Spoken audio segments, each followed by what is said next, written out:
Everybody here? Yes. Yep. Jonathan? Jonathan? Yep. Here. All right then. If you go and look over in the... Hold on, let me move that. Actually, we're over here. If we move... if you go and look over in roll 20, you will see the map of Porthos. Mm-hmm. Okay, we are in an undisclosed location. Deep in Greater Umberland. Outside of a shack. Outside of a fortress. High up in the mountains.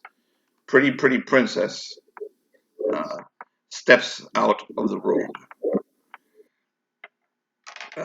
The shack that she wanted to visit, owned by essentially the Grand Vizier of her father, King Howl at Brighton, waits for her. What do you do, pretty princess?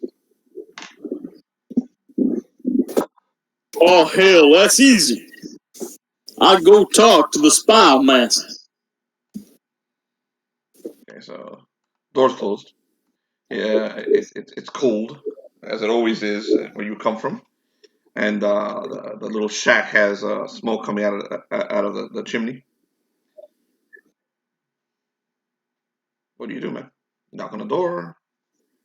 Do a special knock. What is it you do?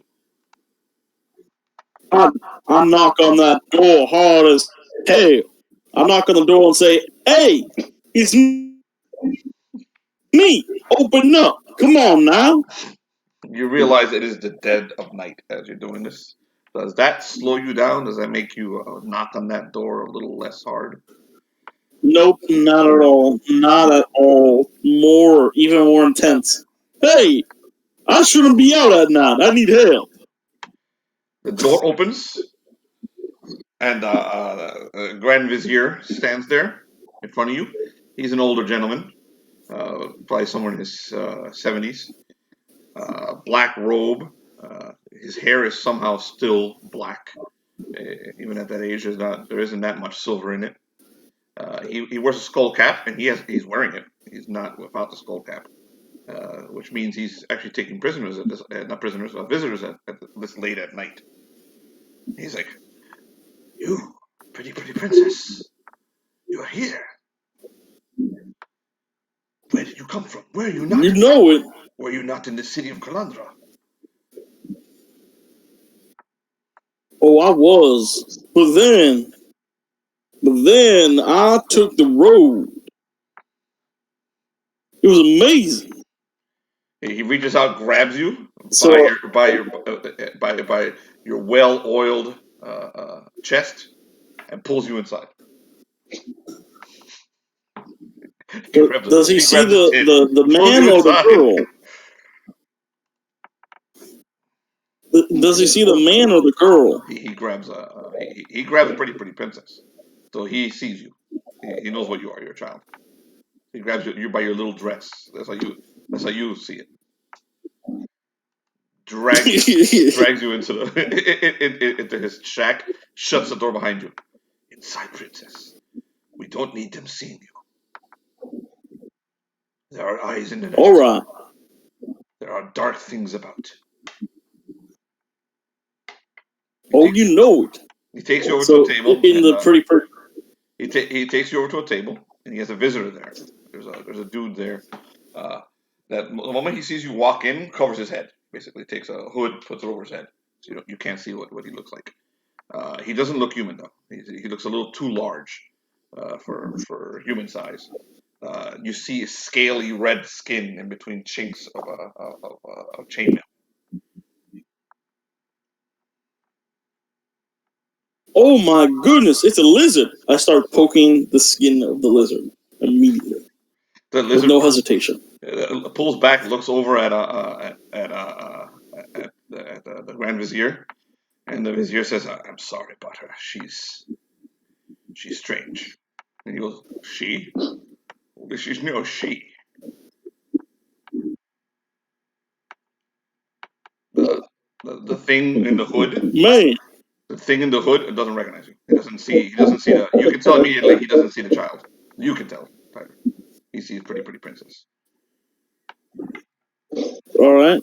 So, pretty princess proceeds to attempt to touch his scales as much as possible, as if trying to pet the lizard, right? And as I do that, pretty princess spouts some amazing, fantastical tale about how Rennington was crazy. I want you to tell the tale. In I want you to between RP the fucking words, what pretty princess really says. Pretty princesses. I want to hear you earn that fucking RP reward. Go ahead, tell the tale. Yes. In pretty princess language. Go for it. Foot and so I met a very weird, tall man. He was with a hood. He was weird and slinky. The vizier goes to you and he's like, and I decided, Princess, one moment. After making friends with him, to serve drinks. And him. He steps away, he comes back with some tea, pours it for you, pours it for the Dragonborn. The Dragonborn pulls back his hood, and you see this red Dragonborn's face. You see black horns sticking out his back. And you can tell real quickly that he's a Dragonborn, a very large one. And you can also tell he's a paladin, real quickly also.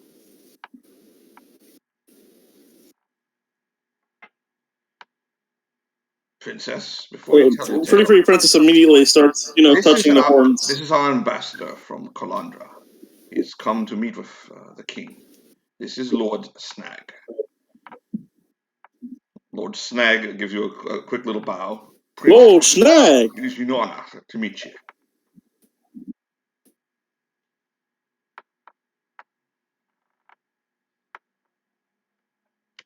Pretty princess does like a little pose, and when Snagg sees that, like the. You're breaking up, man. We heard none of that. I didn't hear any of that. So, I don't know. Snagg, like as you do that, Snagg looks pretty over, princess does a curtsy. Oh no! Pretty princess, does like a princess. Superman. His muscles ripple immediately after, just like as if a wave. Okay. So Snagg, and then Snagg looks again at the Lord of Spies, and he's like, Princess, and the spy master like nods his head like, let her speak. And Snagg continues, all right. He decides to play along, and listens to you. So go ahead. Let's see if you can RP it. By the way, you're breaking up a lot.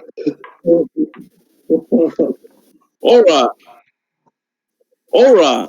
So after I met that man after I met that weird slinky man at the road, this big long road with nothing at it, I then decided that my hand was.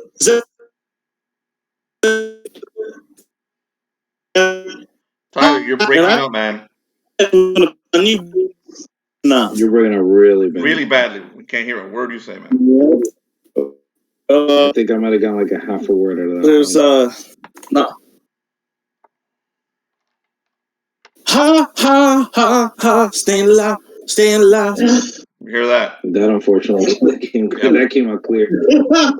That's the only thing that came out clear.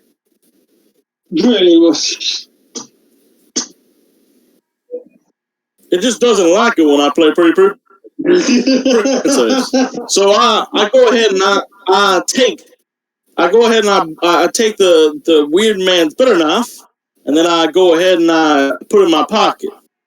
After that, me and the weird man go off and we meet a weirder man with a big beard.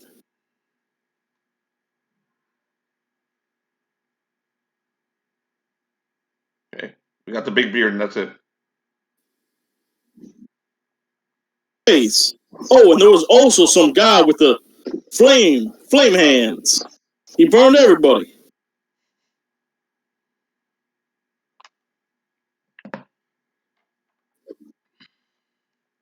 Okay. And that's all. That's all? Okay. So, I'm pretty sure we only heard half of that. We heard half of it. So, the Lord of Spies goes to you, Princess. I understood about as much as that as. Don't worry about it. Why did you come back here? You were in a safe place. Oh, I came back here because, well, I wanted to say hi to my daddy. And you came here instead of to the fortress? Yeah. Your father is in the Great Hall. I wanted to say hi to you first. Your father is in the Great Hall. Pretty Princess. So, with thieves can't. Pretty Princess starts examining the face of the guy, and in between the words, she tells him that chaos is he tells him about the whole entire Kalandrah chaos plot. In between the words, with thieves can't. Right. So his face. Does the wizard know these? Yeah. I'm going to make a roll for Lord Snagg to see if he realizes what you're doing.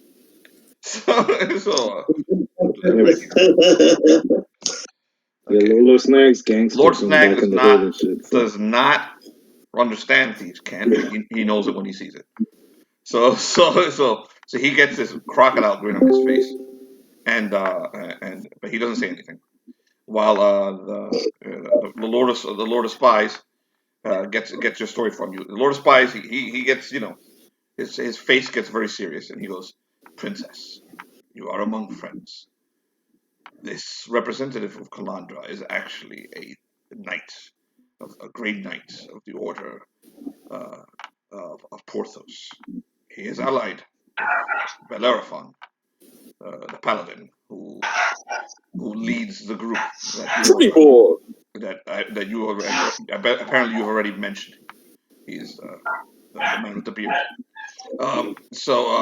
Yeah, I actually try to use his beard here as some magic. Yes, the golden one. Yes, he actually is one of his knights. He's come here as a representative of Kalandrah, and we believe. With no hesitation, Pretty Princess immediately examines Lord Snagg's face for any hair, and if she finds it, she rips it off. He has no hair. But Snagg, he takes one big muscular hand and then he puts it on one big muscular arm and he keeps it away from his face. Well, you're gonna cut yourself. I have spikes everywhere. You got any magic beard hairs? I need to make my staff work. No, but there are some dwarves among my grey knights, and they may have some magical beard hairs for you. So the spy master is like, no, enough. We must go speak to your father. But we might have to do this on the morning, as while we heard portents of what is going on over in Kalandrah, but we heard it from chaos itself. The knights now belong to chaos. You are lucky to have made it here in time, and without being ripped to pieces by creatures outside. Did you not? Oh man! Did you not? Wow! Did you not run into anything on the road? On the road here? I ran into some golden guy that tried to take my precious artifact from my daddy. And then the flaming guy burned him. And they killed the people as they ran away, screaming for their lives. Oh, wait, what was that, a villain? Like a real villain. We believe it was. We believe it was actually a representative of Kalandrah, much like Lord Snagg is here. Lord Snagg has been sent here to keep him away from Kalandrah, as he would most likely go against the archpriest and his goals. So you must go meet your father. Oh, pretty princess. Okay. We will do so in the morning. You'll have to sleep here with us. He leads you over to a room. Okay. To a little quiet room. I'm gonna roll to pickpocket his beard here. The old man doesn't have a beard. So Damn it! he's So bearded. he No sees hair. like a tiny hand grasp at him not having a beard. He's like, "Oh, dang it! I thought you had something there." He does what he has always done throughout your life, and very gently slap your hand away.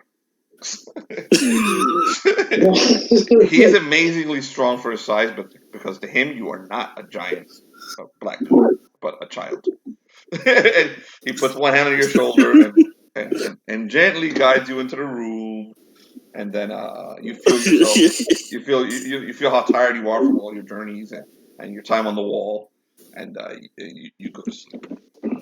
Pretty princess sleeps that night. You may roll a saving throw, a will saving throw, Tyler,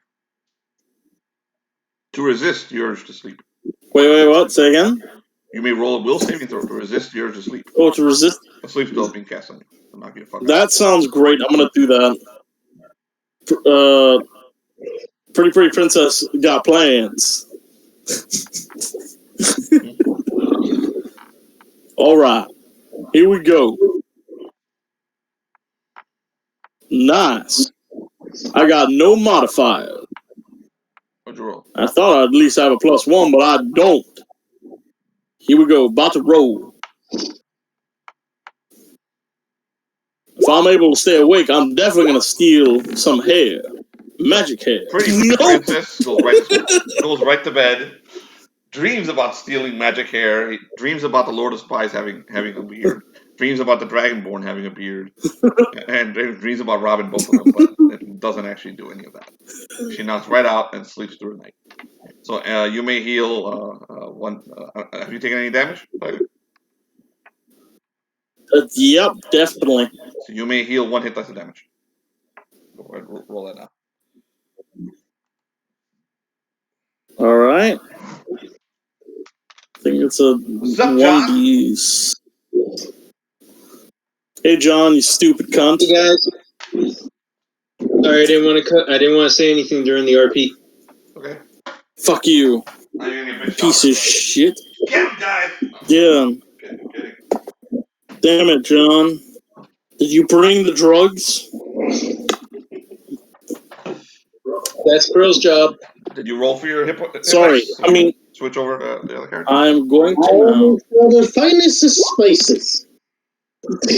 to.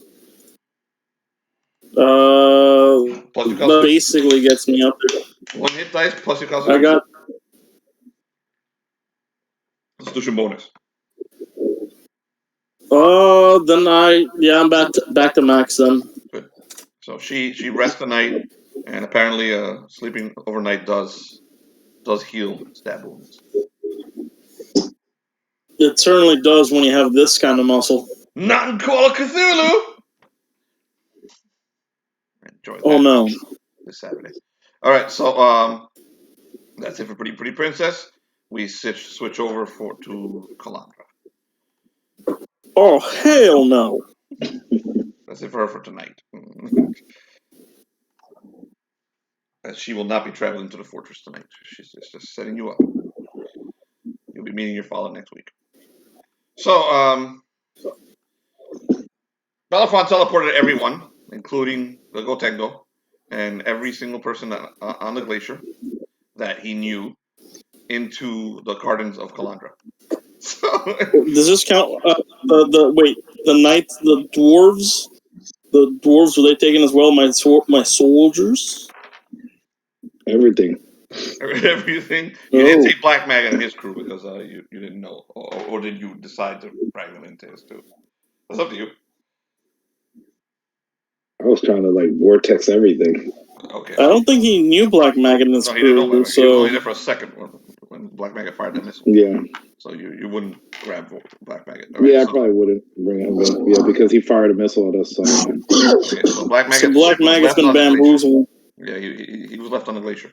So everything. So you guys see the Gotengo now hovering, repaired, with his bridge back, hovering directly above you guys. You're in a vast, beautiful garden. I described it last time, but I'll go a little deeper this time. There are trees everywhere. this thing seems to have been very well kept. You see people in the gardens tending to it, and they are of the variety that you saw earlier. Those gray people, those the last time you were in Kalandrah, the ones that they seem to be using as servants, the ones that have no souls, that survived the time of Urkannus Rex, and they see you, and they panic and fucking bolt the moment they see you and hundreds of other people just teleport into the middle of the gardens. Your army is kind of split, so the gardens have walls. So you have a good chunk of them on your side, inside the gardens themselves. And the gardens are not tiny. Okay? This is like Central Park size. It's fucking huge. Okay, so most of the host is here, but they're looking around like, what the fuck is going on? The dwarves are close to you. You do see the frost giants off to the distance a little, but you also can tell this is not the entire army, and there may be some people on the other side as well. And the civilians, the Porthian civilians, are not among the army. They seem to be back on board the Gotengo, which is hovering and repaired again. Okay. Bees. As the moment you appeared, a whole fuckload of bees basically started buzzing in the air around you. They're buzzing around you, but they're not attacking. They're basically checking you guys out, hovering around you, buzzing, and they're behaving like bees, like you've never seen bees behave around you. They're not attacking again. They're just hovering around you, looking at you. So what do you guys do? What the hell? Is Beehead here? Nope. Behead is inside the iceberg, dude. He's in a room about to be attacked by a robot. Forgot? Yep. Oh, yeah, he's about to die again. All by Like himself. fourth He decided to time. run into a room in the spaceship. And He pulled a Danger, krill. Mr. Robertson. he pulled a krill. Danger, Danger, Mr. Robinson. Robertson. Yep. No, so We'll deal with that next week, John. As Riondrake, I do I sprint. know where the device is at? Oh, sorry. Where the world engine is? The direction? Yes. That big fucking temple right in front of you. It's somewhere in there. There's directly in front of you is a palace. You're not near the gates. It's just huge. Kalandrah is massive. It's like you're in New York City and you're inside of a Central Park. You're about maybe a quarter of the way into the park, and the palace is right at the end of it. So the gates of the palace are right at the end of it. You hear, you will soon be hearing alarms. They haven't realized you're here yet. So those people are going to tell them. I start. The people. Riondrake starts sprinting towards his soldiers. Okay, so Riondrake is sprinting towards his soldiers. All right. Yep. What do the rest of you do? Krill starts looking around and seeing if any of his raptors are around. But Krill is a little further out because he came with the army. So Krill is actually among the dwarves. So he and Alfred's with him. And the Velociraptors are not around. You don't see them. Alfred, do you know where we are? Alfred reaches into his little pouch. He pulls out a monocle. Okay? And he takes his giant head, puts it down, puts the monocle in between his eye, and starts looking around. And he's like, "Sir Krill, I don't see that I've ever seen this place, but that looks to be a place for beverages." He points at what looks like a shop across the street, and the shop has written in common the word Starbucks. Let us proceed there. The smells coming from that shop remind me of our herbalist shops. Then we shall see how they make their, I believe it's drink. Okay, so Alfred starts heading towards the Starbucks. Order a coffee. And the Starbucks, and you see like a bunch of people in there in robes, basically run out as they see the fucking Tyrannosaurus coming. They start bolting, and dropping their little their lattes and mochachinos, and they start bolting. They wear funky colors in their beards, and they're very skinny, and some of them wear masks over their face like John. I mean, no, like so they're bolting. As you do you go into the shop, Krill? Yeah. Okay, you walk inside. You don't see anything. There's a counter, and You get assaulted by sanitizer. no, there's a counter. There's some people there. They take one look at you, and they're like, and they're looking back at. They're not really scared of you so much as they are of the Tyrannosaurus Rex. But Alfred doesn't fit. He's outside. He sticks his big ass head. You like beverages of your smoking drinks? Do you have credits? It says a very skinny, Yeah. under maybe 25-year-old who looks like he's 13 and hasn't worked out a day in his fucking life and has been sitting at home doing nothing all day behind the counter. He's a little pale, but he's got a neck beard. We have gold. Do you take that? No, we take credits. There's no gold in Kalandrah. Digital money. Oh, gold in Kalandrah. Well, how about spices? They're looking back and forth at each other. There's a girl behind the counter wearing a stupid little hat, and she's looking back at the other hipster, and they're like, "We take credits. You use this," and they pull out this little card that glows, and she swipes it along a machine in front of you. I believe that's a type of currency. But isn't gold a currency too? Not here. All the gold is no longer useful here. It has been taken. The archmages have put it somewhere where it could be made useful. Alfred is like... So you think that there is a bank? Alfred points at you and with one of his little fingers calls you to come over. Bro, hey, come over here. Yeah. Come close. And he tells you in his rumbling speech, which is loud enough for everyone down the block to hear. They're fucking communists. Let's go. Yes, it does seem like that, but perhaps we can rob them. Rob? Oh, okay. Yes, well, we make a beverage that we have no idea of. It can go well with spices. I can make it easy. Hold on 1 second. He roars really fucking loud. This giant T-Rex roar, and everyone in the shop clears out. Then he bows his head. Go for it. I'll wait right here. Alright. Will goes in, he checks for the menus for ingredients. Or what they put in the Starbucks. Do you read common? Well, you've been to Porthos before, but I'm not sure. So you realize that the hieroglyphs in front of you don't understand them, but you might be able to eventually figure them out, and some of your friends will definitely be able to read them. So, you gonna take the menu? Yeah, Krill takes 3 menus of different kinds. And he puts them in one of his bags and says, "Okay, let's go. Let's see what the other shops have." This is amazing. I fucking love Krill. Alfred points at another shop across the street. That one seems to sell pieces of cloth. Let's go see it. It's called... I've learned a little common. GAP. G-A-P. I'll go in there. This is amazing. Bear in mind, while this was happening, Riondrake's stubby little ass still hasn't made it to his army. We're gonna get to you guys. Don't worry. Riondrake is still sprinting. So the Rex, because he's a fucking the Rex and Krill head into the gap. So Bellerophon, Felnox, Riondrake ran away, so I'll go to him in a second. Felnox and any other characters we play here? No. So just Bellerophon and Felnox and Lyjah are in the middle, being buzzed by bees.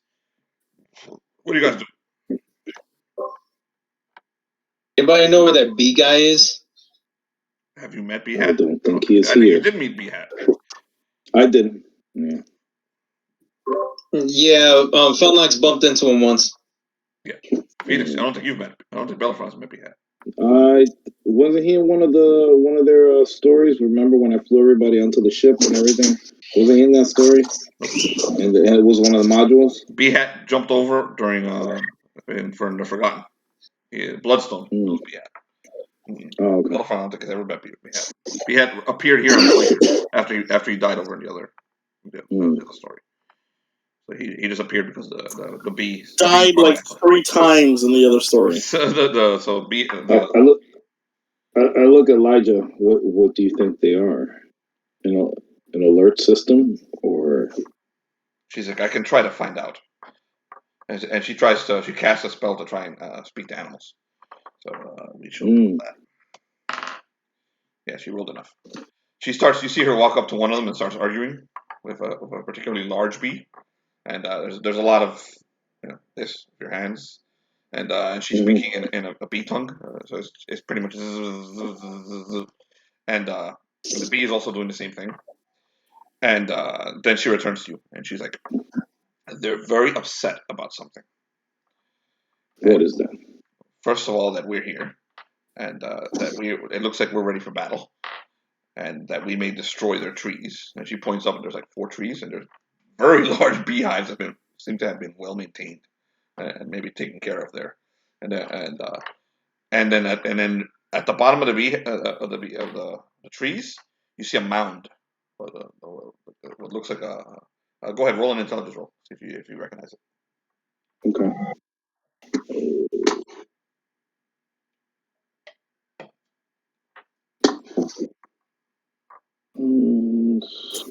No, not the bees! Oh, not the bees! Not the bees!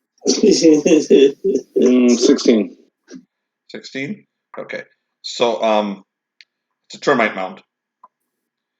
And she turns to you and she's like, that is their problem. They call it the Terminus army, and apparently it's doing damage to the trees that they're in. They say that they sent a great warrior to find other great warriors to help them defeat the things in that mound, those insects. Exactly how big are the termites that we're going to be dealing with? If we try to... They're normal termites. Tough. We just pour some lead down the hole and call it a day. Well, you say it's mounds everywhere, right? That whole area? Yeah. There's like 3, there's about 4 mounds. Okay. There's like 1 mound next to each tree. These things are like having a concerted effort to take down the trees and kill the bees.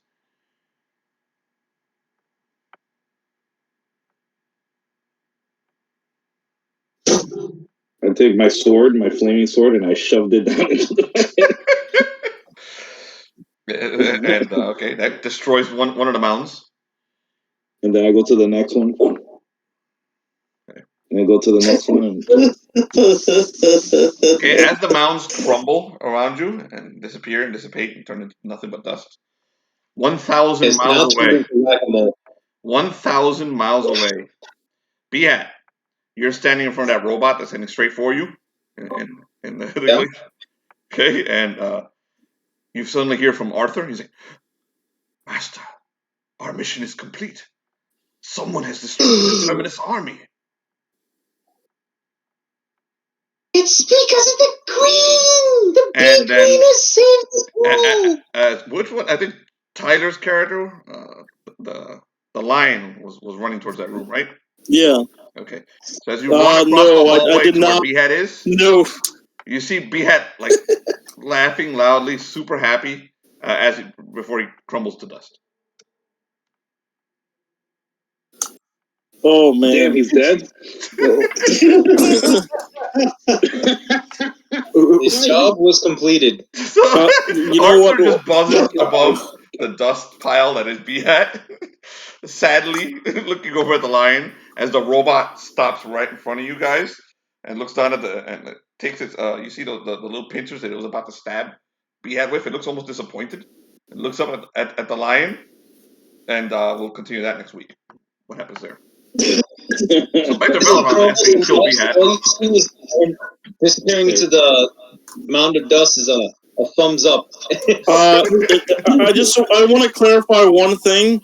Mm-hmm. At no point did the lion only half-heartedly tried to stop Behat. He's like, "Oh, you shouldn't go there." Okay, bye. so if anything, he was like looting at the time. Yeah, he was in the middle of looting. He didn't give a shit.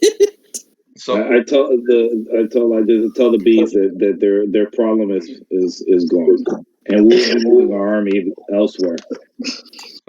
So she goes, she starts buzzing at the bees, and they buzz back at her, and they thank you, and they say that you have finished a quest for a great warrior called Bee Hat, whose spirit will thank you, Bellerophon, in the next world.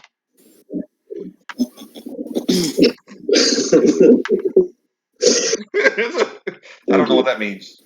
All right. Maybe we'll never know what that means. All right. Like a spiritual visage fly by with a big smile saying, "Thank you, Bee Queen!" Nope, we'll go back to Bee Hat next week. I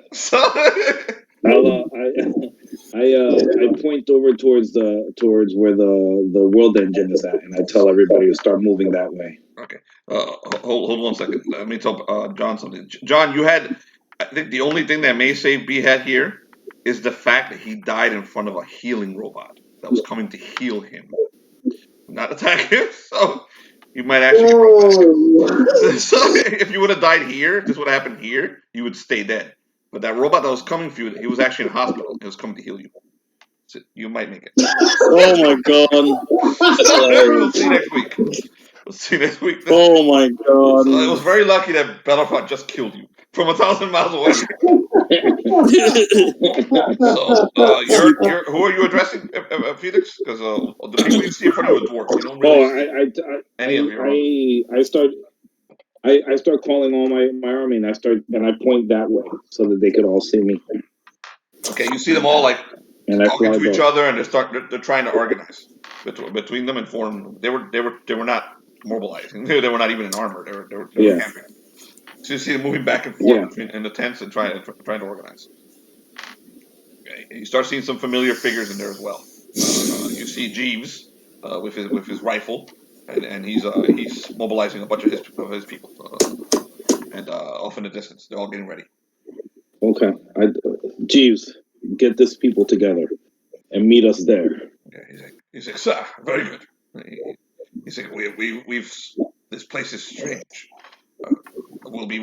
We're in the middle of the city, and I think we've upset them. You want to? There'll be more upset soon. We need to go. We need to attack the world engine. Without that, they lose their power. He starts sneezing and coughing in front of his. He's like, "Oh, I thought I'd lost that."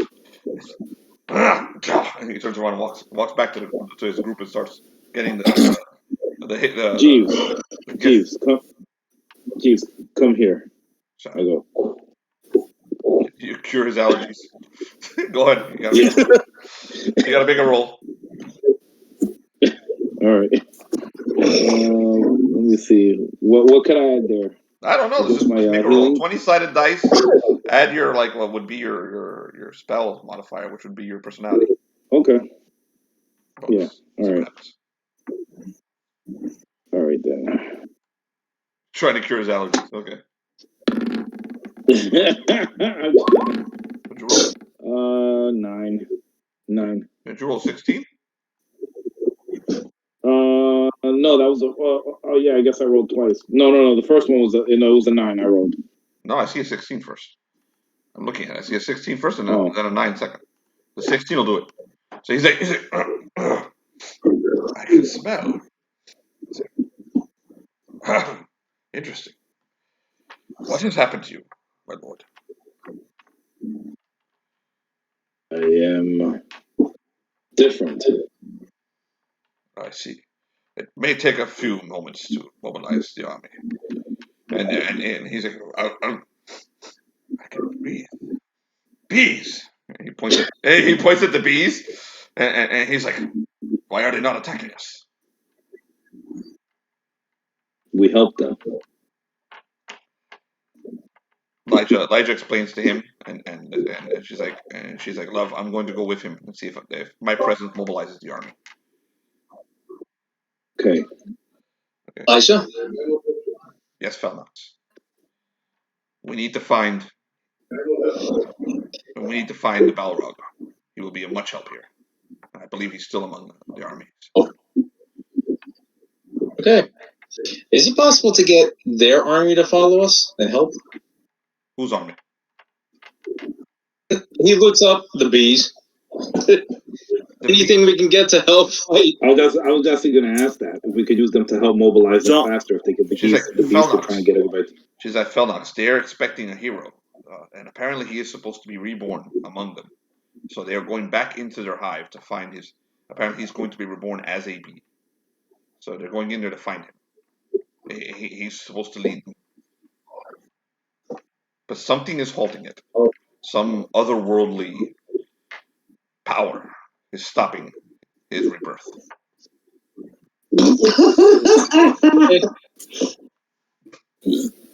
I like how Felnox just got possessed by Beehat for a moment.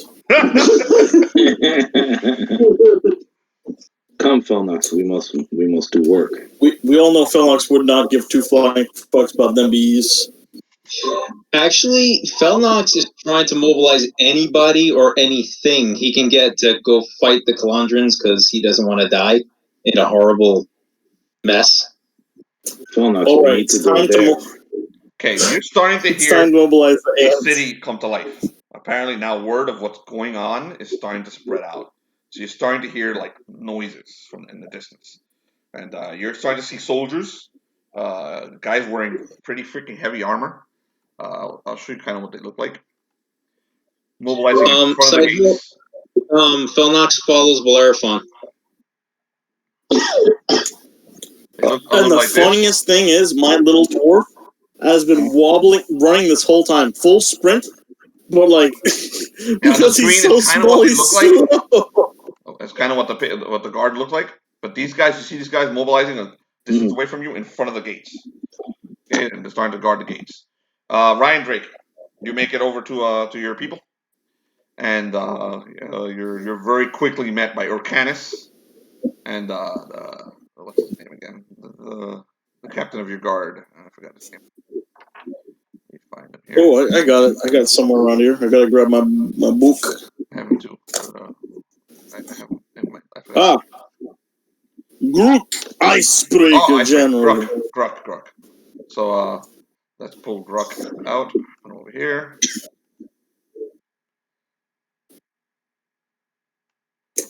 No. There's Gruk, large for dwarf, and Urkannus. And the world engine is inside the gates, right? The city. No, the world engine. You're in the city. The world engine is inside the palace. It's deep inside it. So we have to get into the palace. Yeah. Okay. Urkannus is not working tonight. Apparently, had to change his mini because he's got one of those moving minis and it's causing lag. So you were taken into the palace last time. You know the route. Yes. So, so you have to go deep into that palace. Riondrake, do you wish to join me? Riondrake is nowhere near you. He's parked away to go to Riondrake people. runs into Gruk. Gruk's like, what the hell happened? The bloody crazy pretty boy just decided to send us all the way over here without a bloody battle plan. We gotta figure something out real quick. Mobilize them in. Defensive formation. Do we still got the bloody catapults? Gruk goes, yeah, we do, but they're all over the place. And I think that one's part of a wall. Him and a couple of the dwarves head over to try and take apart one of the catapults and put it back together. And they start rolling them. Oh! What in the name of God? Urkannus goes to you. Is this the place? Oh, this is the place. I think you're in that palace. Your real body. He looks at his hands. You see that he's got color back in his hands. He's no longer the pale, sickly, yellowy color that he's had this whole time. And his beard is actually starting to get the color of his hair's back as well. He's like, I'm feeling stronger. Yes, that building calls to me. Riondrake. I won't take over command. This is your game, your people. But I feel that my destiny isn't there. He points at the palace. No, Urkannus, this is our people. Our countrymen. We're all dwarves here. Any advice is good advice. I have no advice. We're already here. Where's the pirate captain?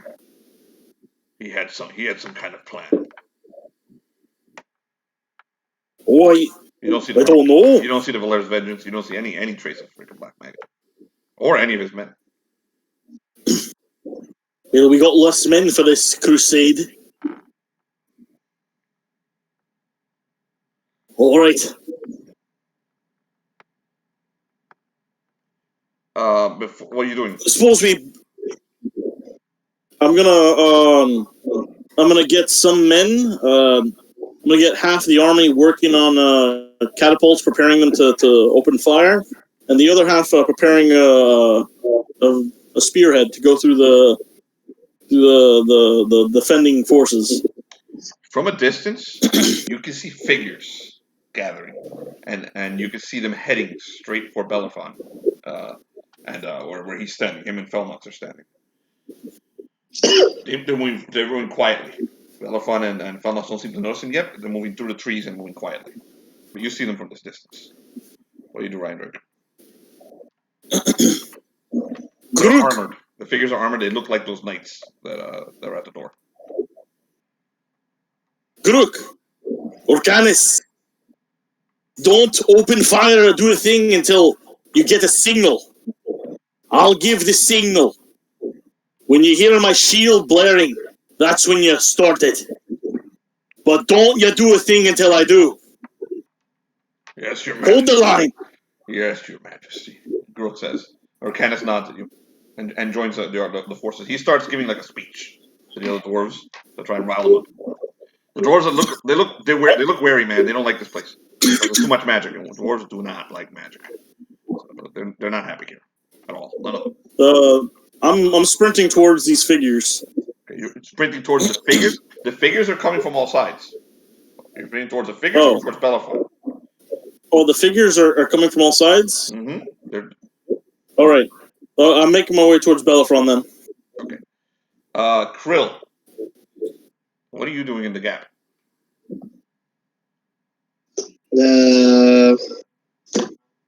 Krill's like looking around, trying to see what he can find. Clothing, robes, blouses, pants. Say, Alfred, I didn't know that they had so much attention to detail to clothing. I know it's such a waste of time, sir. What do we They do? look expensive and not expensive at the same time. It looks like they would make good beds, but why clothing? Shall I call the boys to come take some of this? Well, yes. He turns his head, cranes it, looks back in the direction of Bellerophon and Company. There seems to be a commotion going on over there. Krill, do you wish to join your friends? Isn't that the king? Oh, no. Oh, no. No. We are merchants. Very, very much merchants. And whenever we follow the king, things tend to die. All right. Jonathan, remember how I killed an army? That was only mere seconds ago. All right, then let's continue. I will call the boys. I love Krill. He stands up on his hind legs and he howls really loud in Velociraptor, calling your little gang to come to join you. What is Seth doing? By the way, did he stay with Bellerophon and Company? Seth is like wondering what the heck is going on. Okay, but he stayed near Bellerophon and Lyjah, right? And Felnox. Mostly he's looking where there's food. Okay, so and drink. All right, so he's starting to wander off. So let's take a quick 5-minute break before we have an encounter. Okay, everyone go back from right before you guys run into the Papal guard. All right. Oh Lord.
I'm back.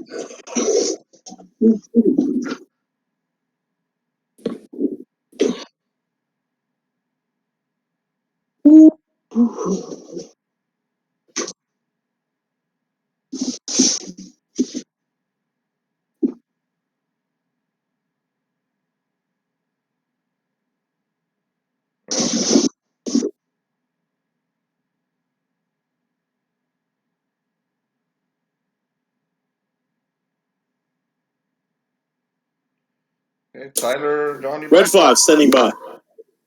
John, you back?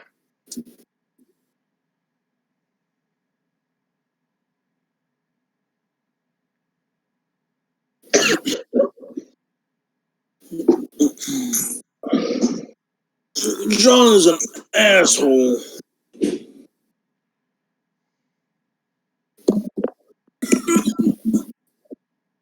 Sorry, I'm back. All right, welcome back, John. Okay. All right, so here we go. So, Bellerophon, this is what you see. Okay, so you ready?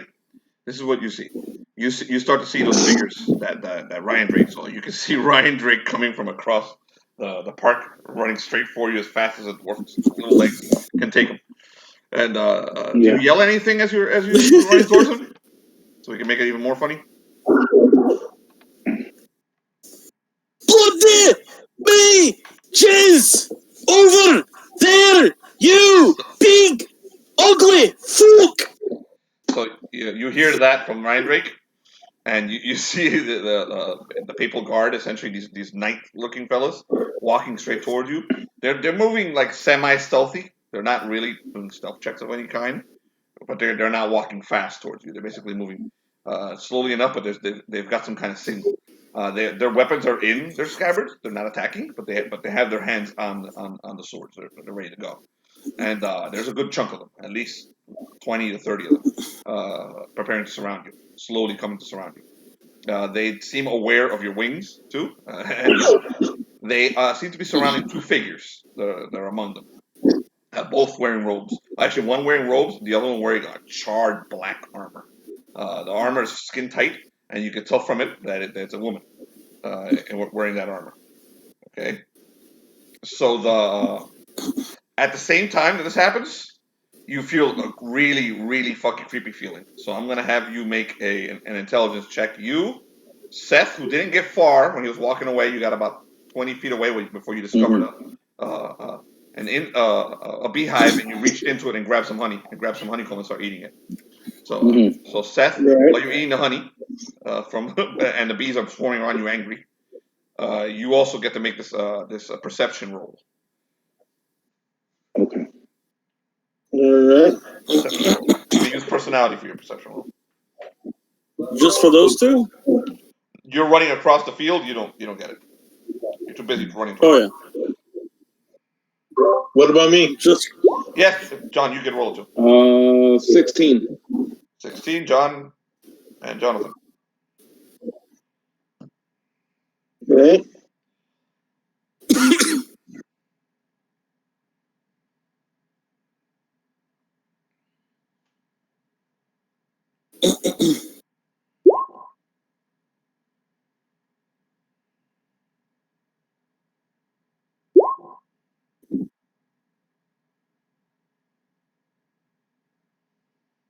$13.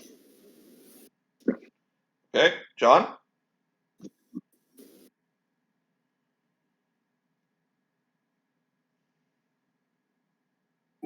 10. All right. All you need to roll this is a 10. So all of you notice what's going on. You notice that the city has gone deathly quiet, and you feel eyes on you. And each of you looks up, and you can see people standing on every single balcony and every single building that you see. There are people standing on each one of them. They're all standing silently there. And this place is huge, and there's lots and lots of buildings around, and there's lots of buildings facing you. And there's a person in each balcony, on each window. Each one of these people is wearing robes. Each one of these people looks like wizards. And the palace itself, across from you, you also see that. An entire balcony has been taken up by a bunch of people wearing robes. High up. These guys are like about 500 feet up. And then along every single balcony, every single doorway, every single window, anything that opens into there's people silently looking at you. Along the tops of the buildings, on the ceilings of all of them, you see people as well. And I'll tell you, everywhere you see, there's people wearing robes looking at you. And then you hear the chanting. Okay? The next thing you see is basically all the chanting transform into light around these people. And the light reaches out like tentacles straight up at the Gotengo. And you see these white lights of tentacles, and you feel chaos, Bellerophon. You more than anyone else feel chaos coming out of that fucking light as it grabs the Gotengo and rips it to pieces. And the light just grabs each part, and you see 4 or 5 pieces of the Gotengo directly above you guys, just torn apart. And it looks like a building being smashed, like one of the buildings 9/11 smashing. The entire thing is ripped beyond repair. The pieces, and then you hear the screams of the people inside the ship, the scream after scream after scream after scream, as they start to fall. But then you see the same light catch them all. The same white, blue, green, orange light grab all these people and hold them hovering in the sky directly above you. Okay, so all the civilians, you see in those people, civilians, thousands of civilians from Porthos, thousands of the Dwarven civilians. You see some of Jonathan's Velociraptors. You see a whole fuckload of gnomes, all basically being held there by this white light. coming from the people who are chanting around you. You can tell all of you have been around magic and around chaos, and they're holding it. Basically, the citizenry of Kalandrah is aware of you, and they're holding the citizenry of Porthos and Boldaris directly above you in the sky, about 1,000 feet above you. Okay? You have about 2 seconds before the knights get close enough to talk to you. So you can say something to each other if you want, or cast a spell or something. Okay, so they're holding all the people. Riondrake catches up to you guys, by the way. They're holding all the civilians that were inside the Gotengo. The Gotengo was destroyed. They ripped it apart. The Gotengo, you can see the parts of it falling down, but as it falls down, it incinerates.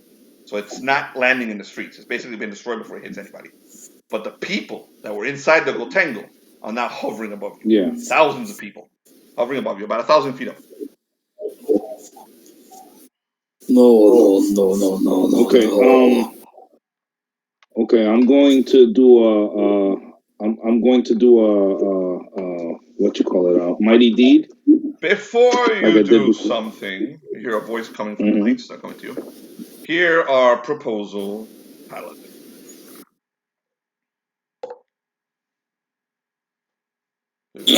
Try and find the voice, or you do your deed. No. Huh? Try and find who's speaking to you, or do you do your deed. Yeah. All right. So you turn towards the person speaking to you. You see the. Someone just rolled something. That was Jonathan.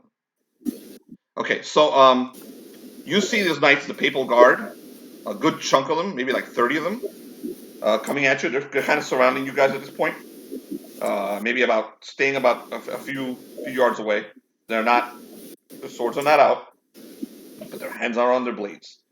And you see that among them are two individuals.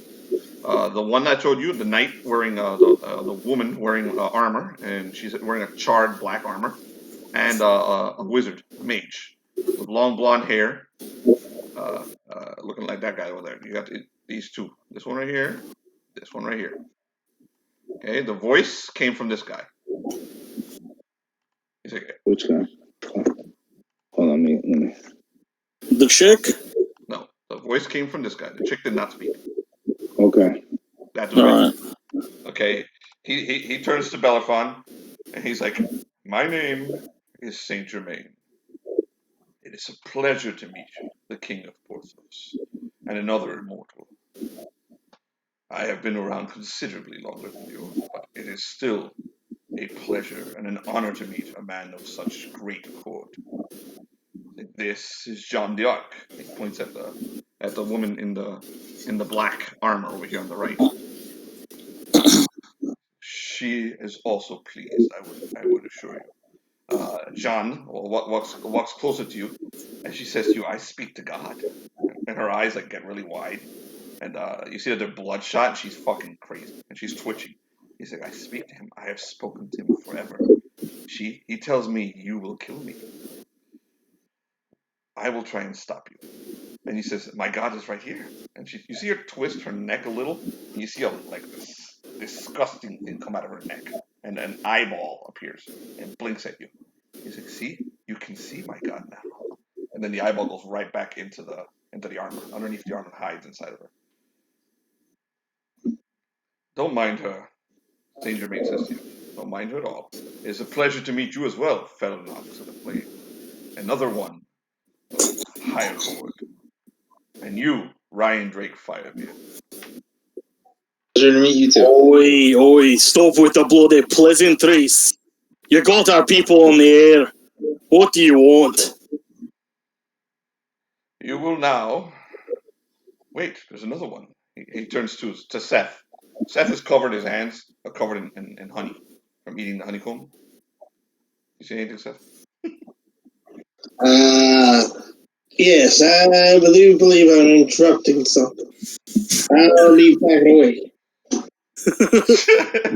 No, stay here. The knights cut you off, Seth, so you can't leave. And they stand in front of you. Saint Germain turns to Bellerophon. "You can guess what we want, King Bellerophon. For you to put your weapons away. You can keep them on you. Just put them away. Do not use them, and cease whatever you were planning here. But we will kill all the people floating above you. It's simple. You don't have to argue. Cease your assault. Return where you came from, and let us complete our great task. Oi. I assure you, You whatever go down. magical powers you have cannot stop the magic of an entire city. And to show you that we are serious, a body comes flying out of the sky, a child, and splatters right in front of Bellerophon. You see her, she just explodes, her body.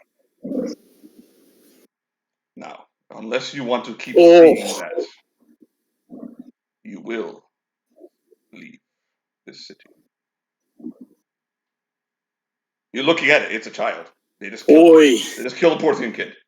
They dropped her out of the sky and she splattered right in front of you. Do you need a moment? Saint. The other one, John Dark, she starts to giggle. The other one starts to giggle. They're not going to take a moment. They're going to fight, Germain. They're going to fight. He's like, why do you speak to me like you're my equal? You're equal. I am thousands of years old, Bellerophon. I am one of the 9 kings. I am the one chosen to speak to you. She is our... I rolled a 9. What for? I rolled a 9 for my mighty deed. Okay. All right, so I'm going to use I'm going to planar step everybody out of the air and put them on the ground. Everyone out of there? Okay, roll your deed. Yeah, they're going to intercept you. They're doing a spell rules. Both of them are doing it at the same time. Sorry, wrong dice. Ooh. Felipe, if I draw my sword, would that still give them the negative? If anyone else is going, we're going to have to roll initiative. Bellerophon is attempting to surprise them. The only other ones that can jump into this would be you, Felnox, because you're a caster. Because you're intercepting as a spell duel. If you're going to try and intercept anything going on right now, you may intercept with a spell. That's it. Nobody else can intercept this. They will cast against you, Bellerophon. Okay. So tell me what you roll. 36. 36. What's that for? Yes. A deed? Because I did my mighty deed. I added into my magic spell. Mm-hmm. Is a mighty deed, and I did a magic spell, and I whirl as a level 10 wizard, a level 10 cleric. Well, no, you can't add the deed to the spell. You just cast. No, you just cast a spell. Nice try though. Okay, so I just cast a spell. Yeah, so I just got to do my mighty deed to beat them, or are we doing? No, you can't. You can't do a deed. You're doing you can do a deed to slash or to attack somebody. No. Or just do some crazy shit. You let me do a mighty deed before so that I could. You remember you let me do a mighty deed before so I could supercharge the power and do more because. Yeah, that's fine. You can do that, but you can't do it to and a spell at the same time. That's what I'm trying to tell you. Especially when you're entering an initiative, because these guys are going to intercept you. Okay. We got to do rolls. All right. Okay. If you weren't going to be contested, I'd let you do whatever you want. Oh, okay. But they're going to contest you. All right. So. All right, then. Roll just a spell check. So, all right. And just so we're clear, dwarves do have women and children. Yeah, they're up there too. So, yeah, so that's why Riondrake's really freaking out. All right, so you're remember you're rolling against the entire city. 19. I rolled lower than before, so. Okay. I'm going to roll for the 2 mages. I rolled an 8 before, but. I'm going to roll for the 2 mages. I'm not going to add their bonuses. I'm just going to not roll a 1. Wait. Okay, that's it. Okay, the Felix, why don't you just use the roll that you... They stop you. You may roll an I mean, it don't matter. It's low. It's low anyway, so. Yeah, you're up against all the city. Guys, so the what? Huh? I don't know. I rolled an 8 and a 5. Felnox, are you going to do anything? I just...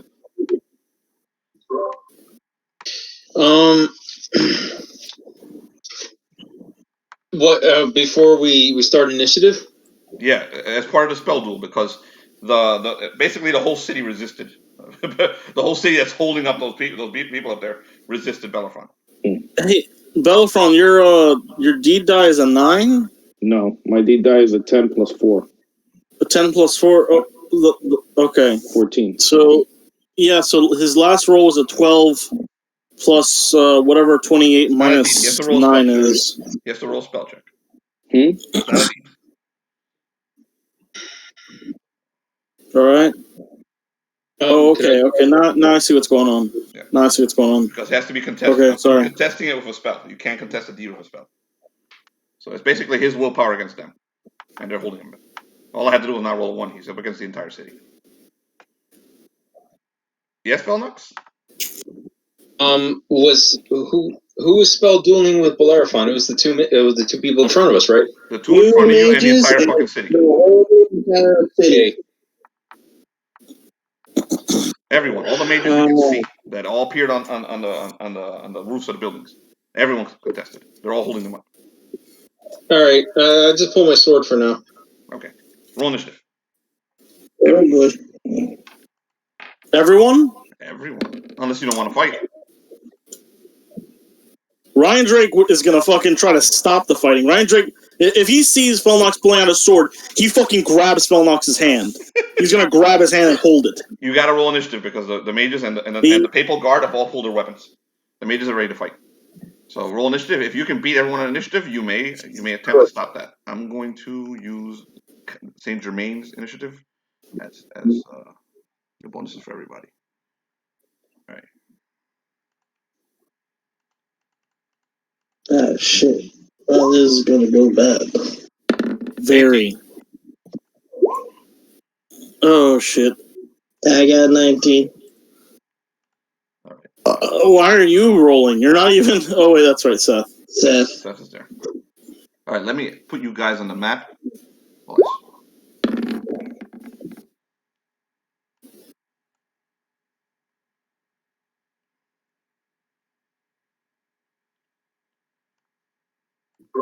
$18. Bellerophon, you may roll an Well, intelligence shit, roll as soon as you get to your turn. Shit. Felix, you heard me? No. You may roll an intelligence roll as soon as you get to your initiative. Something that you just noticed. Okay. Hold on, let me get everybody in here. Felnox. Rolling now? No, yeah. As soon as your turn goes. Okay. Seth. You may move your characters around to properly put yourself down where you think you should be. But it has to be within the circle that's surrounded. Okay, you guys are already down. Right. So you may move your characters around to wherever you were. Where's that Saint Germain, whatever guy and all that? Saint Germain is over here. You're not in front of him. He's behind a bunch of guards. Okay. This is the Joan of Arc. Mm.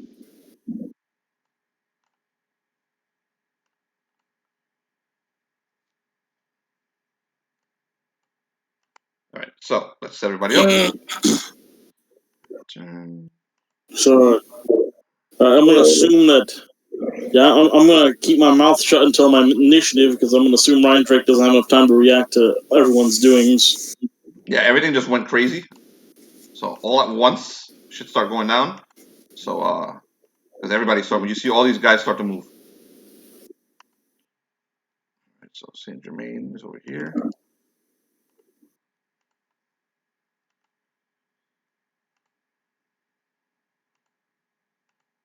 What did I roll? I roll an 18.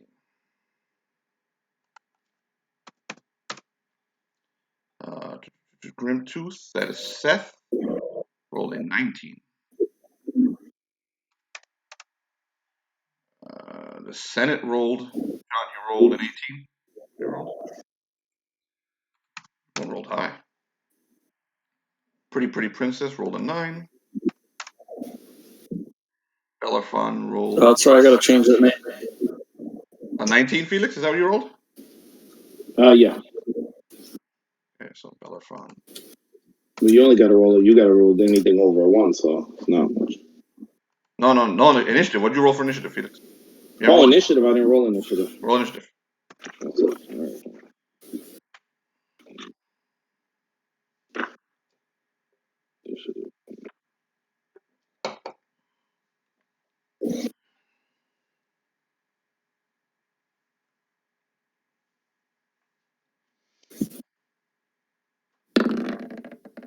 Fucking low as hell. 14, 15.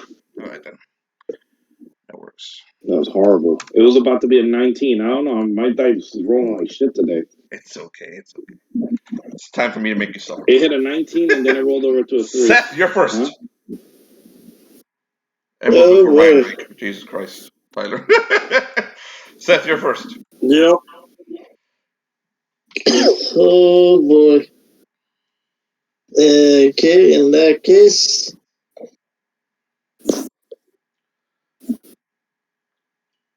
Like, does Seth see that the two mages are about to intercept Bellerophon? The two mages look like they're about to do. They're preparing to do something to Bellerophon and Felnox. They're the ones that their eyes on. This one right here, Joan of Arc. She looks like she's about to charge Bellerophon. This one right here, the Count Saint Germain, seems to be preparing something for Felnox. But you're not sure. All right. He's got his little fingers doing this.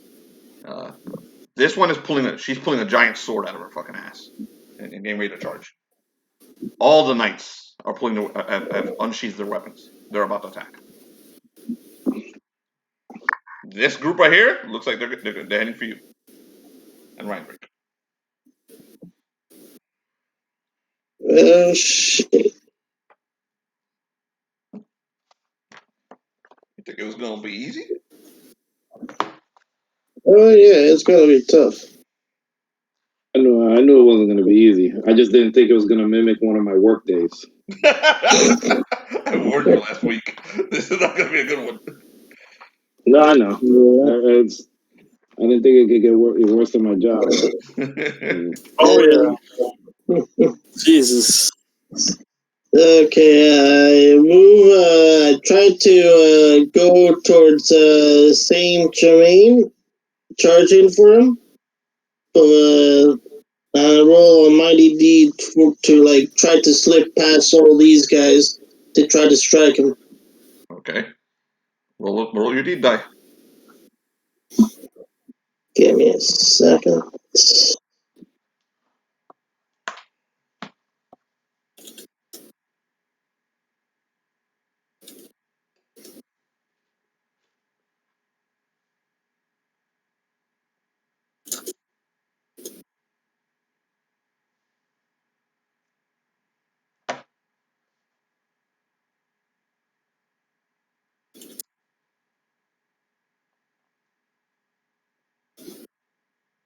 Okay, the deed died was 2.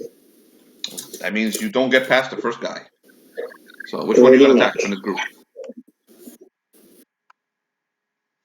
I tried to strike at this guy. This guy right here. Okay, go for it. Move your character up there. You can move your character. Yeah.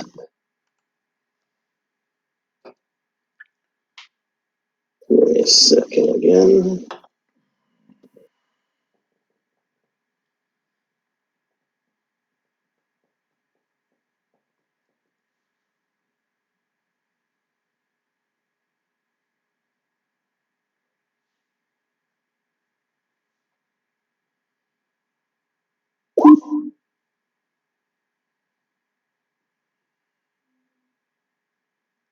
Oh, then just roll a fucking hit. The hit is 26. It hits a 26 armor class. So what did you actually roll? I hate that thing because you don't tell what the hell it rolls. So you hit armor class 26. Yeah, armor class 26 would be hit. 12 damage on one of those knights will kill him.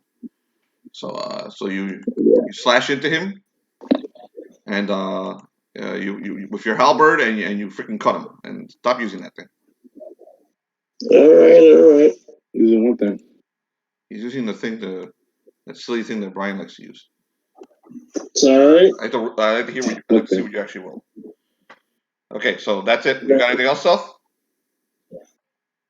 It's part of the character sheets. I can only attack once. I know it is. I still don't use it. Okay, so Seth runs forward, slashes upward with his halberd, and cuts one of those knights in half, cutting right through his armor. In a mighty deed that fails. Okay, the bad guys go. John, you can choose to go before the bad guys if you wish, but they're going at the same time as you. So they're still going to get to move and make their attacks. It's up to you what you want to do.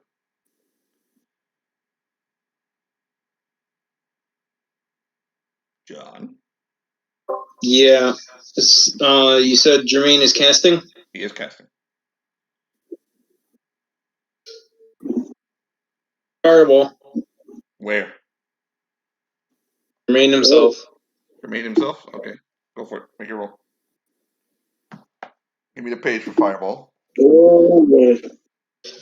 Page for Fireball is... Should be on this. Sorry, hold on. I have it on the first page. I know I do. Fire resistance. It is page 216. 216. Alrighty. Also, the mercurial magic is Howling Winds Okay. around him. Saint Germain intercepts your Fireball with a spell duel roll. He's casting Mind Purge on you. So, Okay. He also gets a -2 because I have my sword in my hand. okay. Go ahead. Let's roll. Really? Nice! You Oh, rolled a snap. crit! Fucking John. They rolled a 28. Oh, damn. Yeah, fucking John. Hold on a second, John. Saint Germain is going to roll. He is 20 sided dice. Let me get all his bonuses. 1 second.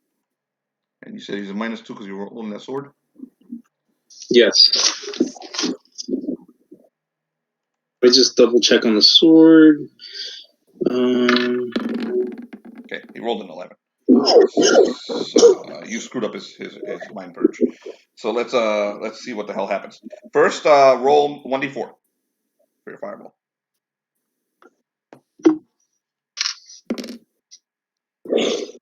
Got a 1. Okay. So basically you create a Fireball right above your head. You guys see this Fireball appear above Felnox's head, and you know what's coming.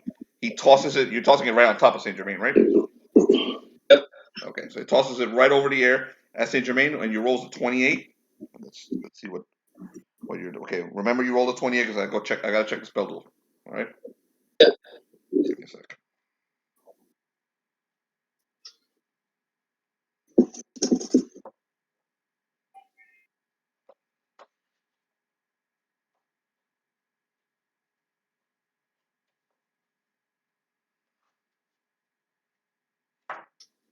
Anyone remember what page spell duel is on? Oh, darn. Hold on. I think it's in combat. Hold on a second. It's not in the magic section for some weird reason. All right, I got it. Never mind. So you rolled a fucking 28. You're the attacker. He rolled an 11. So he failed.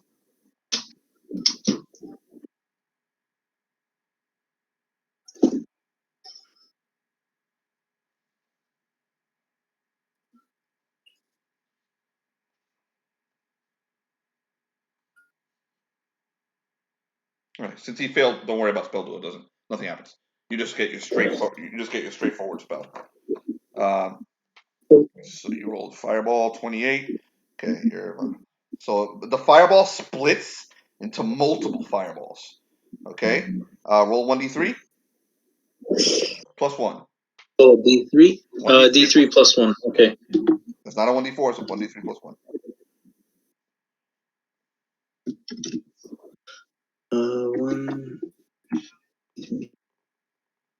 D3 plus 1? Mm-hmm. I hope I did this right. Hold on, let me try that again. Want me to roll it? I have a 3-sided here. 1D. Plus 1. Plus 1. Let's try that again. There we go.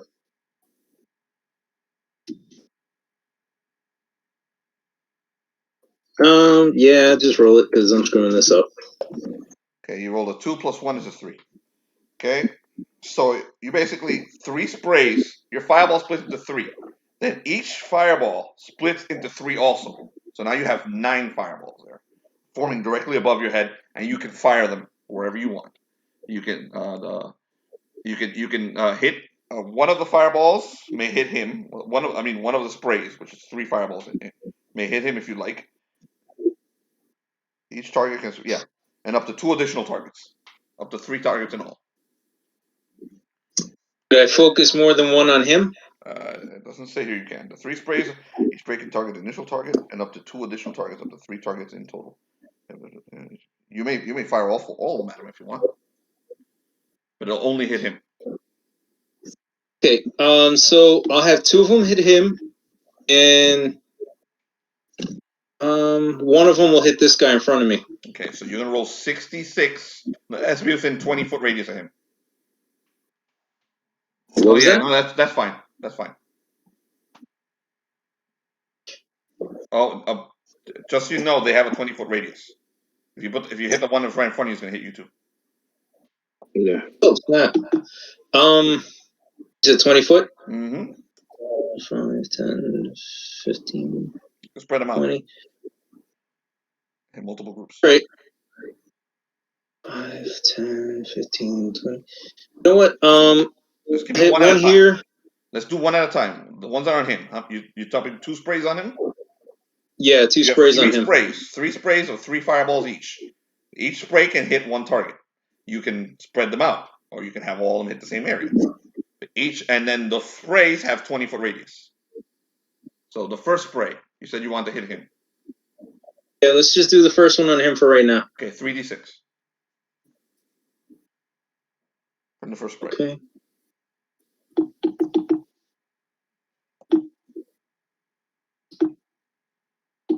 I'm really glad there's a fairy tale. Because otherwise, after he dies, there's no reason for them to So you drop see the explosion? Bodies. Basically, the explosion hit Saint Germain. Within the fire, you see him smile at you, John, and vanish. A douche. All right. Oh shit! Okay, that also hits the guys around him. So this one is dead, consumed in a great fireball. This guy right here is consumed in a great fireball. By the way, when Saint Germain vanished, for a moment you saw a pendant around his neck glow. Roll a perception check, and I'll tell you what the pendant looks like.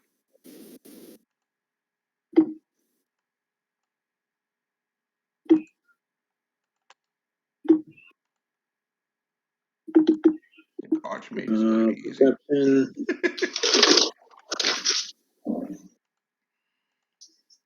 Perception is part of what? Personality. Personality? All right, that's your first fireball, John. Actually, I'll give you these. Here's my roll for the. Wow, seriously? I'll give you these guys. Wait, perception is intelligence, dude. Intelligence? Thank you, John. Tyler. Intelligence, John. All right. What do you? Yeah, personality is will, man. Would be a 5. Go for it. He didn't think that. I told him that. What'd you roll? 3? I rolled a 5. 5? No, you didn't notice shit. You just saw a pendant glow. You didn't get to identify the pendant or see much detail on the pendant before you vanished. Okay, Just means your second volley. Second volley is going to hit 5, 10, 15, 20. Hopefully I survive this. This guy over here. Okay.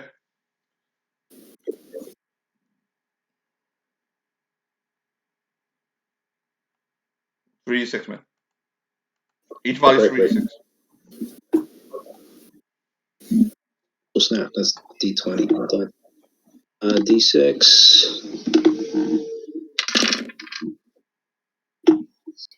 11 damage, okay. That kills this guy right here. You see a second fire. The rest of you see this fucking inferno being created by Felnox, what he always does. Okay, and all these guys explode and disappear into it. Okay, third one. Third one. Third and final. Right here. She's going to charge Bellerophon. Okay. Right.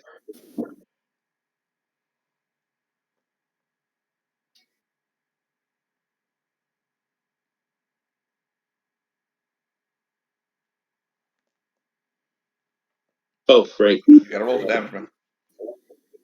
Are you waiting for me?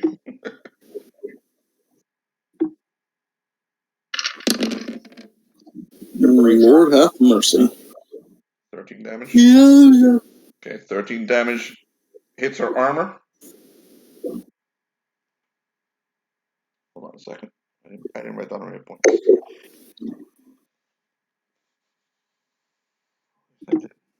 Sorry about that.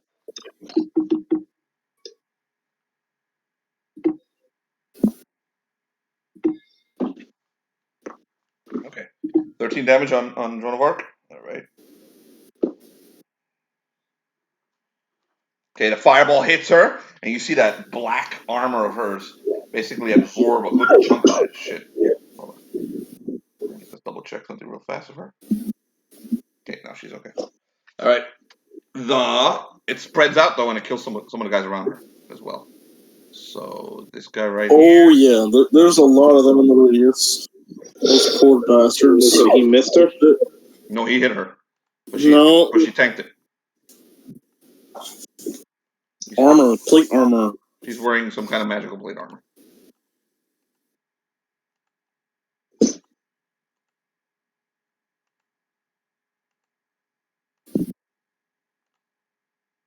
Got two. Okay.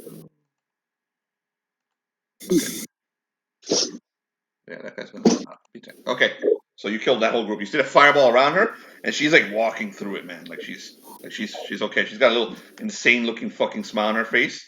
That thing that came out of her neck is glowing a reddish color, and she charges forward right at Bellerophon.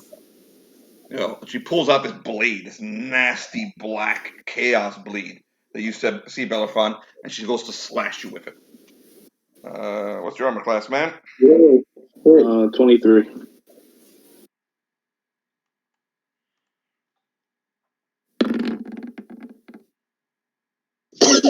Okay, she slashes down with you at you, and you dodge out of the first attack.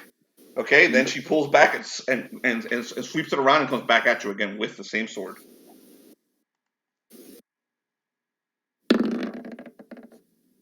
Okay, again you're able to dodge the blade, and she comes around and she sneers at you, and she's like, "I've always wanted to face you. I've heard so much about you, Paladin. I will cut your wings off and hang them for my god in his world." And then she slams the rest of you. Not Riondrake, but Felnox and Bellerophon with her fear aura. Both of you roll will saves.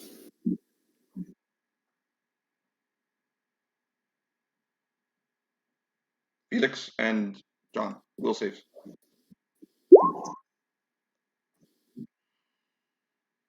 Well, nice one, John. Wait, you're a fucking mage. That doesn't make sense. No. I'm about to slap you so hard, John. I'm gonna go look at the fucking mage. You get +1 to your will as a mage. That's what a fucking warrior gets, or a thief, or someone fucking retarded. You're a goddamn mage. Wait, you know what? Never mind. That's personality, so you never fucking know. No, I was fucking right. What level are you? A level 6 mage now, right? 25. That's a +4, John. You fucking hear me? It's a +4 to your will. So +5, John. So you still failed. Oh no, you made it. +5 to No, you made it. You failed, John. Okay, you flee in terror. So and you remain in a state of terror. For Felix, you're fine. But Felnox is in a state of terror and flees for 4 rounds. You must run as far as you can away from Joan of Arc during those 4 rounds as you can. Okay, that's Felnox. I'll put a little symbol here for that you are in a state of terror. That means terror. So when you have your movement, you're to run from her. You are not to attack anyone else either. You're fucking terrified. Unless you are. I don't want you to be fucking nuking people as you run. Okay? Bodies start coming. You see something happens. A glow coming from the trees over here. from these trees over here, like a bluish glow, and the first of the bodies comes flying at what's his name? Seth. What is your armor class, Seth? Oh, let me check.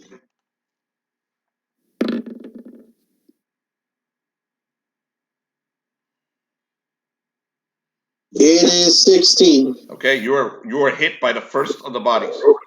Okay, Alright. body comes flying out of the air. An adult male slams into you and does this much damage. No, it's 2d6. I'm sorry. No, 2d6.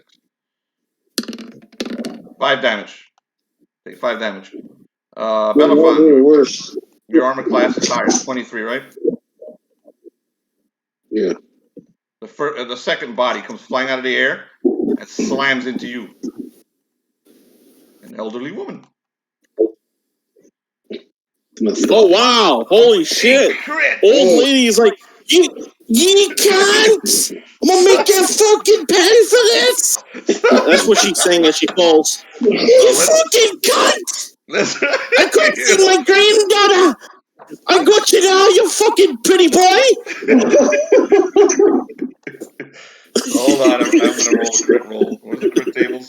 Let me find them. Dude, this old lady had a vendetta, man. She's like, you fucking cunt! You couldn't talk to them! You little shit! Oh, I'm gonna make you pay for that one!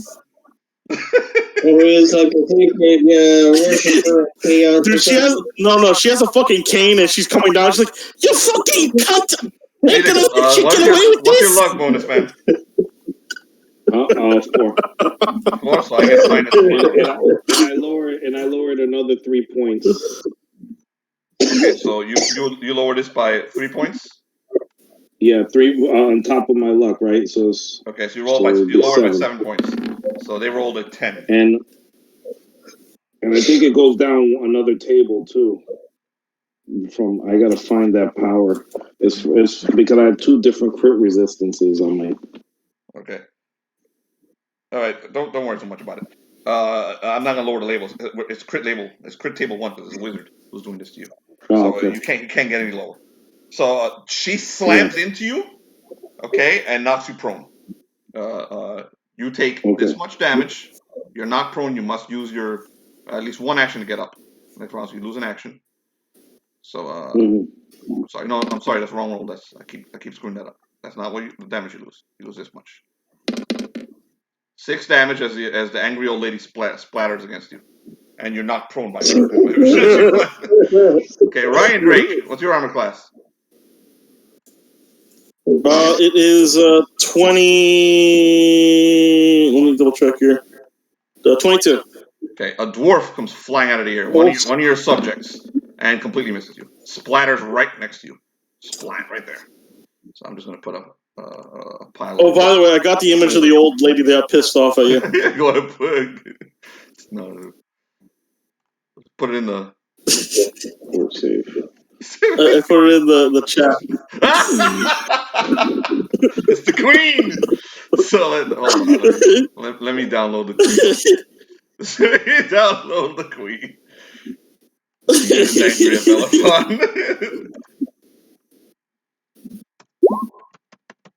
Oh my goodness. Okay. Hold on. We're not even close to being done. So I'm gonna punish you motherfuckers for coming here. So hold on a second. Let me upload. Oh man. The queen. Fucking old lady, man.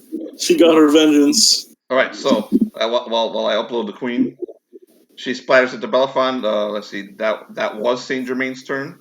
You don't know where he is. No, he did something. And if you would have seen his pendant, you would have figured out what he did. You know where he was, but because of that, you don't know where he is. So you did see a glow somewhere though. All right, now these guys. I'm sorry. Oops. That's not what they do. The red color. These guys right here advance on Riondrake. They do not attack. They're basically surrounding you. You see that they're pulling out their weapons. This one over here pulls out a battle cry. He saw what you did, and he leaps at Seth. What's your armor class, Seth?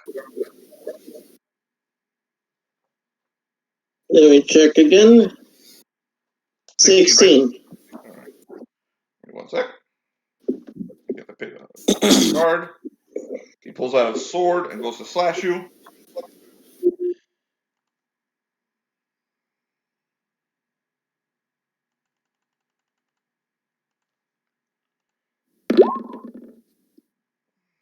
Was a 13. You deflect it with your halberd, and he does not do any damage to you.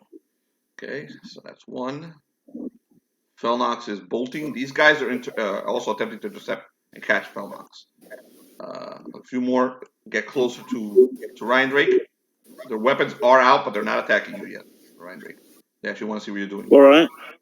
This group right here is also doing exactly the same thing, except they're heading for Bellerophon. They are not intercepting their master, who is fighting Bellerophon, who has engaged Bellerophon.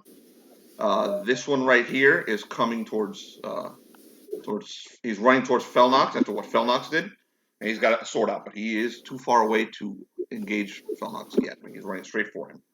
All right, I believe that's everybody. Saint Germain went in secret. You're up, Bellerophon. Roll your intelligence roll. Okay.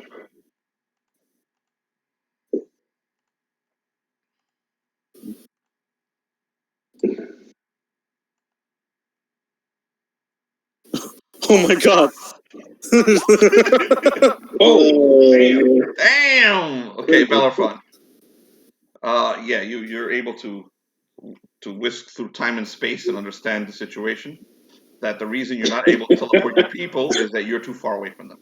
If you were to, you kind of realize that if you fly up into them, into that crowd that's telling people, also, you may be able to attempt that again and teleport them out. Mm-hmm. Okay. But you need to fly up into them. You're too far. Okay. All right. So you have to use action to remove your prone to get up to pull the queen off of you. Yeah. And then whatever else you want to do after that. Joan of Arc is leering over You you. fucking cunt! She's smiling with that big black chaos blade, ready to fight you. All right. So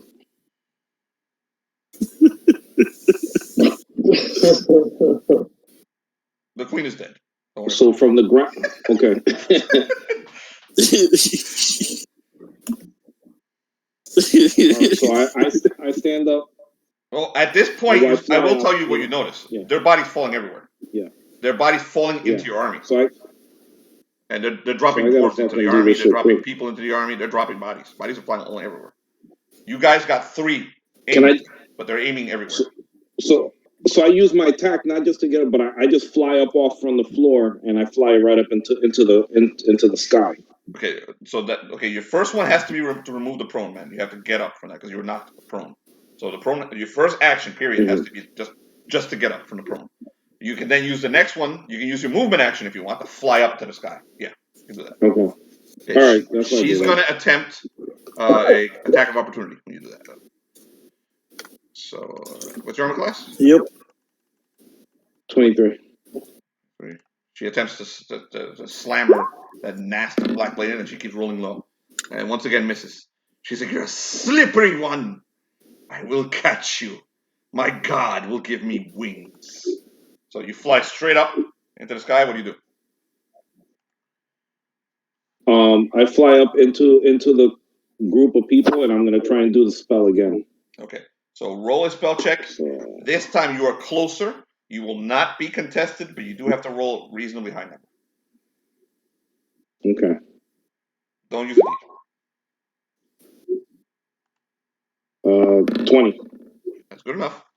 So you guys see Bellerophon, like the light of fucking Bellerophon, fly up into the sky, fly into the civilians of Porthos, and he starts to glow. You feel your radiant energy spreading out, going into the crowd, and that you see the mages also saw what you're doing, and they're dropping people faster and faster.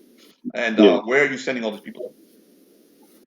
They're all civilians, right? None of these are warriors? These are all civilians. These are the normal people that were living inside. The gnomes, all the people who were living inside everyone was inside the Katango because all the soldiers were out camped. Okay, so I send them outside of the city. Outside the city? We're outside the city. You gotta go with them, unfortunately. When you gate, you gotta go. I gotta go with them? Yeah, but you're gonna lose at least one round out there. Oh, fuck. Alright. I just take them right outside of the city gates, like outside into the, like, you know.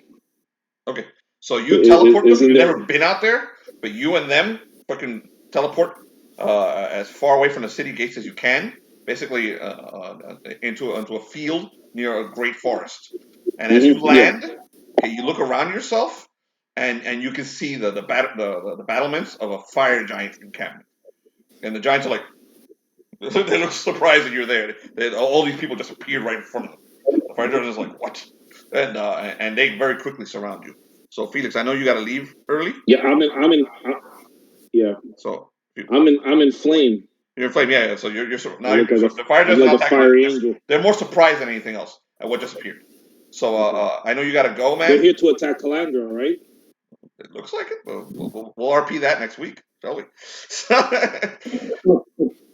So if you want to hang around to see what happens for the next 15 minutes, you can. But we're gonna go back to the people in combat. All right. All right. So Bellerophon's on. Riondrake, you're up. You saw what he did. So I noticed that flew up. He teleported everyone, dwarf, human, everybody who was in that freaking that crowd that was having people drop out of there. And Bellerophon also vanished. He pulled a Superman. Nice. All right. So what are you doing? The soldiers have the swords out, and they're very wary, but they're closing in on you. They don't seem ready to attack you, but they look like they're gonna definitely apprehend you. Oh, what you did, that was a low blow. Killing a man's people. I'm not going to forget this.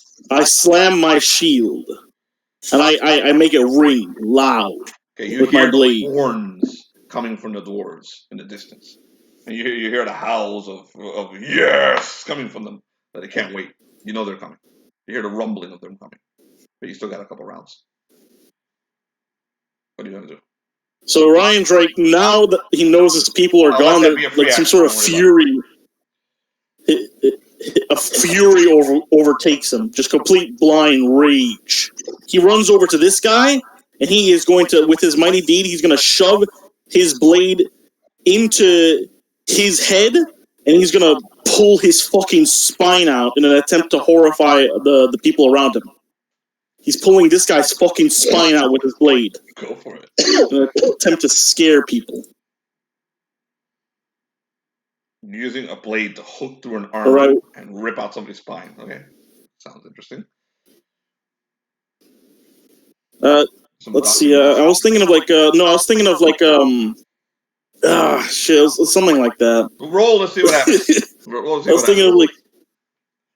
All right, let me see my mighty. It's a 1d8. Spine out. I see. For the Secret War. Yeah.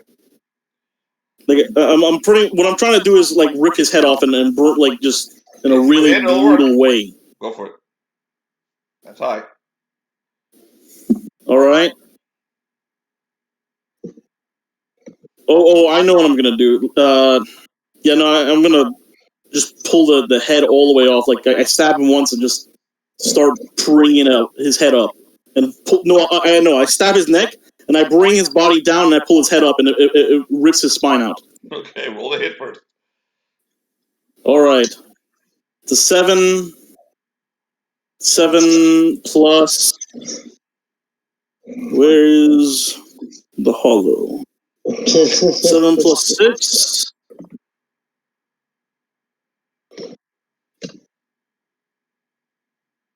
Holy Jesus.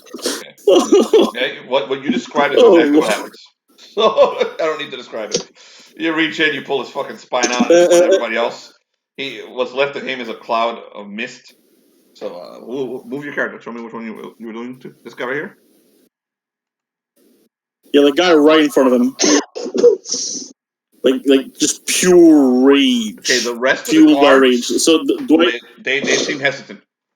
Now they're like, oh, they're in horror at what they just saw their friend happen to their friend. So, what else you got? Who's next? You want to piss off a dwarf? You want to leave?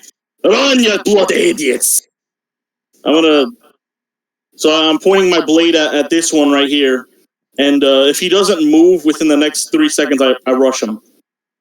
Does he start to flee? No, he doesn't flee. It's not his turn. He looks terrified. Oh, okay. You'll have to wait for your turn to end. Go back to him. All right. Okay. Okay? Can I tell if they're going to be? Did I successfully horrify them? Yes. They're fucking horrible. They're hesitant right now? They're very hesitant. Alright. So, in a blur, I go over to this guy, and I'm gonna, let's see. Move your character, please. I'm gonna chop. I was busy doing something. That guy? Alright.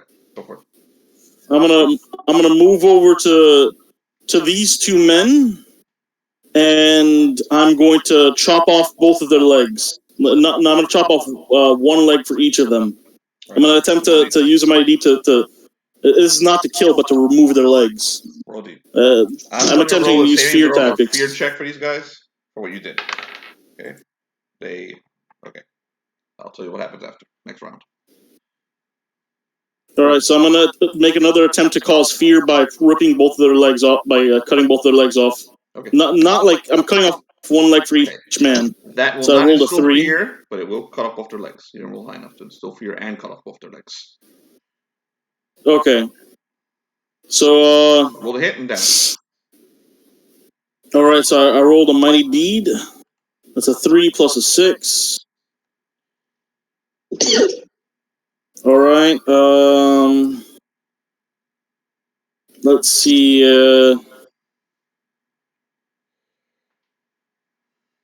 alright, so yeah, I'm gonna try to cut off a leg for each man.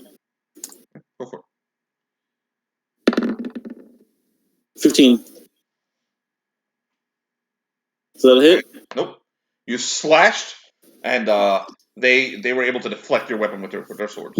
Your attack was clumsy, and they basically reached in and they both of them together pushed you backwards. So what else you got? Oh, you're pretty brave for child killers, aren't you? You realize that they're not brave. Their eyes are glowing a bluish color, which is the same color that the Count Saint Germain's amulet glowed before he vanished. Shit. When Riondrake notices this, he immediately uses detect magic spell. Roll. He raises his sword up in the air. Where are ya, you coward? Saint Germain! So it's a 1d10 plus 20 for my spell check. Mm-hmm. Alright, I actually do not have the spell detect magic, so I gotta find it in the book. I gotta find out what page it's in. Weapon you have? The weapon, yes. I raised the hollow in the air. Someone give me the page. Yeah, got it. I got it. Page 260. Don't worry about it. I'm the one who has to do this, not you. You roll a 22? Yes. Okay, roll for manifestation. Oh, there's no manifestation. Oh, wait a second. You rolled a 22? Yeah.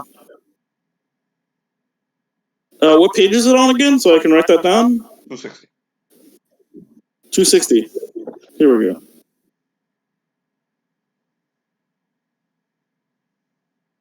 Okay, you realize that every single person here is enchanted around you. You sense that.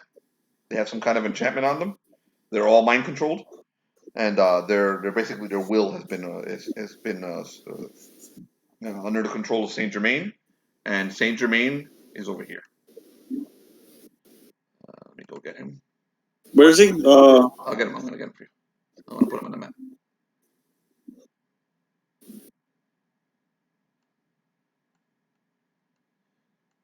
Whatever illusion came from that medallion that is casting, he's over here. He's physically over here. All right. If you roll a perception check, Felnox! I'll let you look directly at the medallion. All right. You can see what it is. Riondrake's intelligence is actually fairly high. Take a look. I don't care. Roll it. No modifiers. Nope. Still No, I ain't got shit. Like. But you do see that glowing blue medallion. And he also notices that you can see it. All right. That you saw him. So, let's see. I did 3 actions there. Did 1, 2. Yeah, that's pretty much everything I got. Wait, does the hollows using my hollows magic and stuff, my special abilities for the weapon count as action, right? Yeah, man. Always. All right. So since I'm pretty much done with my turn, the last thing I do is I tell Felnox and I scream at the rest, "Kill Saint Germain! He's controlling these men! They don't have control over themselves!" All right. So next would be Seth's turn. Everyone hears that? Yeah, Seth hears that. You're right next to him.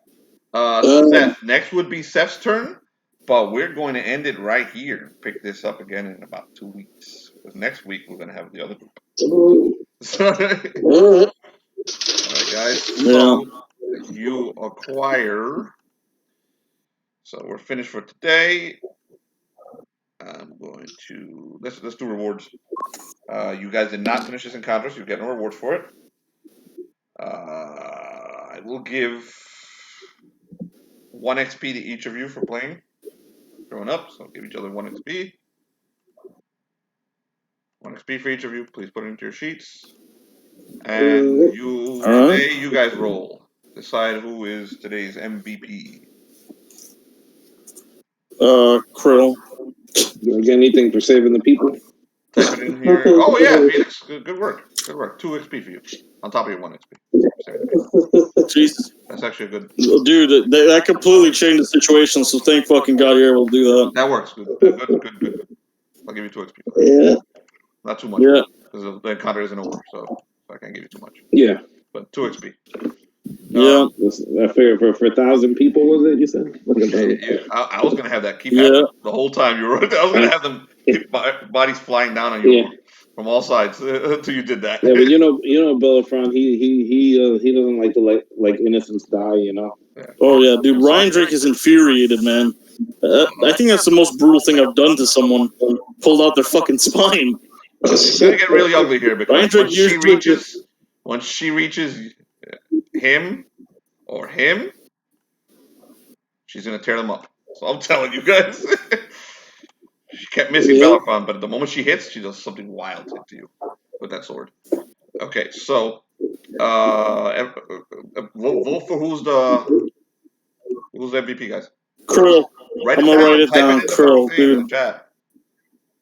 Krill is literally the most worthless character we have, but I would not ever take a game without him.